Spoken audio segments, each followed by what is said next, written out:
Bonjour à toutes et à tous, soyez les bienvenus dans ce nouveau numéro de l'Hebdo. L'actualité de la semaine a tout d'abord été marquée par l'assouplissement de certaines restrictions sanitaires. Après plus de 2 mois de fermeture, les discothèques ont pu rouvrir leurs portes au public. D'autres restrictions disparaissent également. Les concerts debout peuvent reprendre. La consommation debout dans les bars, les stades, les transports et les cinémas est de nouveau autorisée. Une levée des restrictions bien accueillie par les gérants de cinéma. La consommation de pop-corn, de friandises et de boissons représente en effet une partie importante de leur chiffre d'affaires. Exemple au Cinéville de La Roche-sur-Yon. L'essentiel pour nous, c'était surtout de ne pas fermer, parce que l'important, c'est les films. Si on n'a pas de film à proposer, on peut proposer de la confiserie, ça ne servira à rien. Par contre, si on n'a pas de confiserie, on peut continuer à proposer des films, et c'est la chance que l'on a eue. Les distributeurs nous ont accompagnés, nous ont suivis, donc on a quand même pu proposer des films à l'affiche, maintenir nos établissements ouverts. Il y a des spectateurs qui ont un vrai plaisir et qui ont une vraie demande. On a reçu quelques appels ces derniers jours, des spectateurs qui voulaient s'assurer qu'à partir du 16 février, la confiserie était de retour. On sait qu'on a des spectateurs qui n'arrivent pas à associer la sortie cinéma sans le pot de popcorn qui va avec. Et à noter que le gouvernement envisage la fin du pass vaccinal pour la fin mars, début avril. L'actualité cette semaine, c'est aussi de l'économie. La Chambre de commerce et d'industrie de Vendée, en collaboration avec la Banque de France, présentait ce jeudi les résultats de son enquête de conjoncture économique.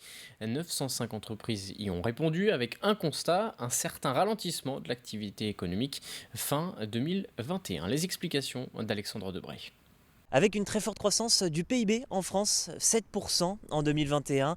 Vous vous en doutez, les entreprises ligériennes en ont profité. Au total, 1700 emplois ont été créés selon le bilan de l'année écoulée présenté par la CCI et la Banque de France. Les chiffres sont donc positifs, mais entre les pourcentages, on note que les entreprises voient deux problèmes majeurs. D'abord, le recrutement, mais aussi l'approvisionnement. On le sait, il y a eu une augmentation très importante de la croissance en 2021. Tous les pays en même temps, tous les pays donc, ont fait cette demande. L'offre n'est pas suffisante. Du coup, loi de l'offre et la demande, les prix augmentent et des problèmes de pénurie. Donc aujourd'hui, un chef d'entreprise vendéen, lorsqu'il veut répondre à une demande, que ce soit dans la construction ou dans l'industrie, parfois, il n'a pas les pièces pour pouvoir aller au bout de la commande. Alors il faut rester positif selon la Banque de France et la CCI Vendée. Cette dernière note une hausse d'activité de 49% en 2021 sur le département malgré ces deux enjeux. Le BTP et l'industrie sont les secteurs profitant le plus de cette reprise. Plus de 80% des entreprises de ces secteurs-là ont retrouvé leur niveau d'activité d'avant-crise. Un chiffre peut-être un peu moins positif, c'est toutes les activités qui sont liées au tourisme, qui ont effectivement sont les activités qui ont été les plus perturbées par les différentes mesures sanitaires, que ce soit le pass sanitaire ou les mesures de restriction de fréquentation. Autre donnée intéressante, 70% des entreprises vendéennes prévoient de maintenir leurs investissements, signe selon la Banque de France d'une bonne santé qui s'explique notamment par le soutien de l'État. En fait, lors du premier confinement, l'activité des entreprises est tombée extrêmement bas. Et en fait, très rapidement, après les premiers confinements et les différentes mesures du gouvernement pour appuyer le redémarrage de l'activité des entreprises, les clients sont revenus. Il y avait des attentes de reconsommer, de refonctionner normalement. Et l'activité a redémarré très rapidement avec le soutien de l'État auprès des entreprises. Dernière source de satisfaction, les carnets de commandes. Les carnets sont pleins pour 2022 et beaucoup se tournent déjà vers l'année prochaine. Moins de 20% des chefs d'entreprise vendéens redoutent une dégradation de l'activité. Et puis toujours à propos d'économie, comme chaque année à cette période, la Banque de France a établi un bilan de la situation en Vendée. En 2021, le nombre de dossiers déposés a ainsi baissé de 22% dans le département par rapport à 2019, année de référence, en raison de la situation économique particulière en 2020. Sur 100 000 Vendéens, 174 sont ainsi en situation de surendettement. C'est vrai qu'il y a de la pudeur, mais il faut aller voir un travailleur social. Un travailleur social, l'avantage, c'est qu'il va prendre la situation en totalité. Il va regarder effectivement les aides auxquelles a droit la famille, il va peut-être faire une démarche pour avoir un habitat social, il va peut-être activer des primes d'activité, toutes les ressources CAF, pour pouvoir mettre en place toutes les ressources nécessaires auxquelles a droit la famille. Et si vraiment la situation ne permet pas de trouver des ressources suffisantes, on va mettre en place un plan de surendettement. Au chapitre social, un peu moins d'un mois après un premier mouvement de grève, les salariés de Sogetrel étaient de nouveau mobilisés à La Roche-sur-Yon. L'entreprise sous-traitante d'Orange dans le déploiement de la fibre a perdu les contrats avec l'opérateur pour la Loire-Atlantique et la Vendée. Après des premiers échanges avec la direction le mois dernier, les salariés estiment ne pas avoir été suffisamment entendu. Et puis autre mobilisation cette semaine, celle d'une partie des salariés du groupe Atlantique à La Roche-sur-Yon. À l'appel de la CGT, ils se sont rassemblés devant les locaux de l'entreprise. Ils demandent notamment une revalorisation salariale et de meilleures conditions de travail au quotidien. Contactée, la direction du site Atlantique de La Roche-sur-Yon s'est dite surprise d'un tel mouvement. Elle estime de son côté que les négociations annuelles obligatoires se tiennent, je cite, dans un bon climat. Évoquons à présent le bilan de la sécurité routière à l'occasion d'un contrôle de vitesse à l'entrée d'Esnay sur la 2x2 voies en provenance de La Roche-sur-Yon. La préfecture de la Vendée a dévoilé les chiffres de 2021. 33 personnes ont perdu la vie sur les routes vendéennes l'année dernière, soit le plus bas total jamais recensé dans le département. Le nombre de blessés est lui en augmentation, plus 29% entre 2020 et 2021. Ce sont des problèmes de comportement habituels, mais malheureusement trop fréquents. La vitesse, l'alcool, les stupéfiants, les défauts de priorité.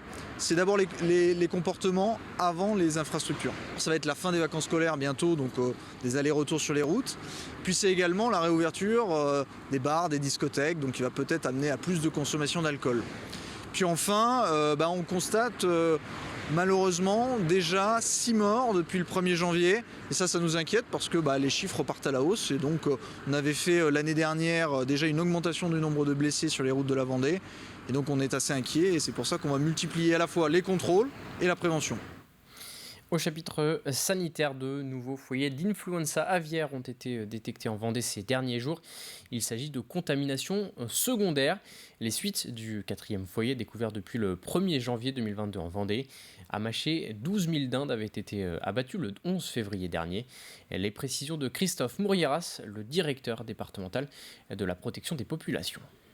Par rapport au cas précédent, puisque nous avons plusieurs foyers en Vendée où jusqu'à présent on a réussi à les juguler dans l'œuf quasiment, puisque là on est sur un foyer qui a diffusé, qui est sorti de l'élevage et qui a entraîné très certainement des contaminations secondaires. Donc par mesure de précaution, on préfère faire de l'abattage préventif dans tout un secteur autour de l'élevage concerné. En gros 1 km, 1,5 km. Ça représente sur ce secteur, le dépeuplement va concerner entre 60 et 70 000 oiseaux. Et la direction départementale des populations qui rappelle également que les élevages concernés par ces abattages sont indemnisés pour leurs pertes. Santé à présent, ce mardi, il s'agissait de la journée internationale du cancer pédiatrique. Chaque année, environ 2500 nouveaux cas sont diagnostiqués en France chez les moins de 25 ans, selon l'Institut Curie. En Vendée, Timothée, atteint par une leucémie, est aujourd'hui en rémission. Son état de santé s'est nettement amélioré, mais les traitements continuent. Un suivi quotidien qui peut parfois être lourd à gérer pour une famille. Témoignage recueilli par Alix Lanos. C'est le 18 février 2019, aux urgences du CHU de Nantes, que le verdict tombe pour Timothée. Il a alors 4 ans et il est atteint d'une leucémie aiguë lymphoblastique. Chambre stérile, transfusion, chimiothérapie. Ses parents et lui plongent dans un univers inconnu et hostile qu'il va falloir affronter. C'est un cancer du sang, la leucémie. Et en fait, tout ça, c'est des perles que j'ai tout fait. En fait, j'ai tout vécu, tout ça. 2 mois après le début des traitements, Timothée est en rémission. Pourtant, le chemin va être encore très long. On nous a dit qu'on partait pour environ 2 ans et demi de traitement. 6 à 9 mois de traitement intensif et puis ensuite 1 an et demi de traitement d'entretien. Un traitement d'entretien, soit une chimiothérapie orale à prendre quotidiennement, ainsi que des corticoïdes. Des traitements qui se voient moins mais qui sont toujours très lourds, presque 1 an déjà après le début de la maladie. Oui, les cheveux ont repoussé, oui, il a plus de sonde nasogastrique, oui, il paraît moins pâle. Il a l'air en bonne santé, mais derrière, il y a toujours ces traitements. On a les effets secondaires des chimios quotidiennes et des corticoïdes qui sont là, en fait, constamment. Donc oui, c'est moins intensif en aller-retour à l'hôpital et en effets secondaires, mais on en a clairement encore. Aujourd'hui, 3 ans après le diagnostic, Timothée est en pleine forme. Il ne prend plus aucun médicament depuis septembre dernier. Pourtant, la page du cancer n'est pas encore tournée. Non, c'est pas terminé parce qu'il sera guéri après 5 ans de rémission. Si on compte bien, ça fait 2024. Et s'il n'y a pas de rechute entre les deux. Donc on n'est pas pessimiste, mais on a toujours ça dans le coin de notre tête. Tous les 3 mois, on va donc au CHU de Nantes pour une consultation avec son oncologue, consultation de suivi. Il a tous les mois un bilan sanguin et également tous les ans une échographie cardiaque qu'il aura probablement très longtemps, si ce n'est à vie. Aujourd'hui, toute la famille entend bien profiter pleinement de la vie. Mais ils le savent, le cancer de Timothée en fait désormais partie. Et avec ses rendez-vous réguliers à l'hôpital, difficile de l'oublier. Parlons de sport à présent dans cet hebdo avec un focus sur le circuit des plages vendéennes en cyclisme. La 35e édition avait lieu cette semaine et se termine ce dimanche. La 3e manche se tenait ce mardi autour de Chantonnay pour un parcours de 115 km. Et la course a attiré de nombreux passionnés et des curieux à l'arrivée mais également sur le bord de la route. Cyril Guillet est allé à leur rencontre reportage. Thomas Bonnet a tenté à lancer la première attaque et a sans doute grillé une cartouche ici. Malgré une météo capricieuse, le public est comme à son habitude venu nombreux pour assister à la 3e manche du circuit des plages vendéennes. Certains même avaient fait le déplacement de loin. Je suis venu avec mes 2 petites filles, j'habite en Normandie et mes petites filles habitent à La Roche-sur-Yon. Et en fait, je les ai emmenées à Chantonnay voir la course. Une sortie en famille placée sous le signe de la petite reine pour le plus grand bonheur des petits et des grands. Les habitués avaient fait le déplacement tôt dans la journée pour se trouver une place de choix. Et on est bien placé au niveau de cette ligne d'arrivée. Donc on va profiter du spectacle. Très bon endroit, c'est avec l'écran géant, on a une vue sur la course, c'est bien. Si certains ont préféré suivre la course devant l'écran géant, ils étaient nombreux à encourager les coureurs sur le bord de la route. Certains endroits ont même pris des allures de Tour de France, comme ici dans la côte du Fuiteau. Là, c'est le coin où il y a peut-être un peu moins de plats en Vendée, le circuit de Chantonnay. Là. Comme ancien coureur cycliste, je suis venu quand même voir la belle étape qui se passe à Chantonnay. Parce que c'est une belle course quand même, Chantonnay, il y a de la bosse, il y a tout. Mais comme il n'y a pas beaucoup de place là-bas, on est un petit peu plus haut dans la côte, mais ça fait rien, on les voit passer quand même. Là, c'est le début de la saison, on est content que ça reprenne. C'est le début aussi de la vie sociale et des beaux jours qui, j'espère, vont bientôt arriver. Donc oui, on est content d'être là. Et ça va être une victoire pour le Vendée Pays de la Loire. À l'issue des 115 km 300 de course que propose cette 3e étape, c'est le poids de vin Thomas Bonnet du Vendée U qui s'impose, le fruit d'un véritable travail d'équipe. Un mot de prévention des noyades. Pendant ces vacances de février, la piscine de La Roche-sur-Yon a organisé des stages d'apprentissage de la natation pour les plus jeunes. Et la demande est importante. De nombreux parents s'inquiètent du niveau de leurs enfants. Ces 2 dernières années, en raison de la crise sanitaire, les élèves n'ont pas pu bénéficier normalement des cours de natation prévus à l'école.